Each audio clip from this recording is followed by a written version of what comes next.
Guys, তোমাদের সামনে নতুন একটা রেসিপি নিয়ে হাজির হলাম। আজকে তোমাদের সেমাই রান্না করে দেখাবো।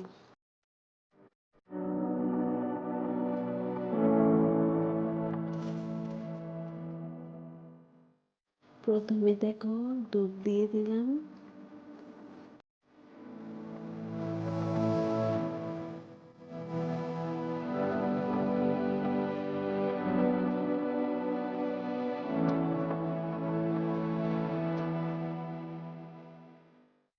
দুধের মাঝে দুটা খালগোটা দিয়ে দিলাম, সাথে দুটা তেজপাতা দিলাম।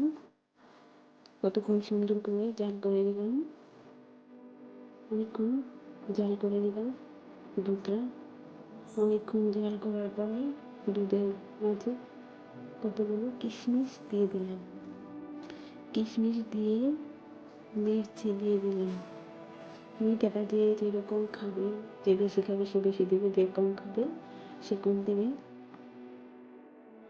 মিষ্টিটা গলানোর জন্য কতক্ষণ সুন্দর করে জাল করে নিলাম। জাল করে ঘন করে নিলাম। ঘন করে দুধটা ঘন করে আমি চুলা থেকে নামিয়ে নিলাম। অনেকে চুলার মধ্যে রেখে সেমাই দিয়ে দেয়, ওটা একটু নরম হয়ে যায়। আমার একটু শক্ত থাকে, খুব ভালো লাগে, তার জন্য আমি আগে থেকে নামিয়ে নিলাম। অল্প একটু ঠান্ডা করে সেমাইগুলো দিয়ে দিলাম।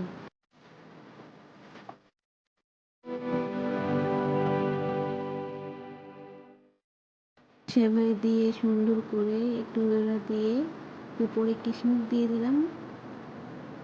আমার সেমাই রান্না শেষ।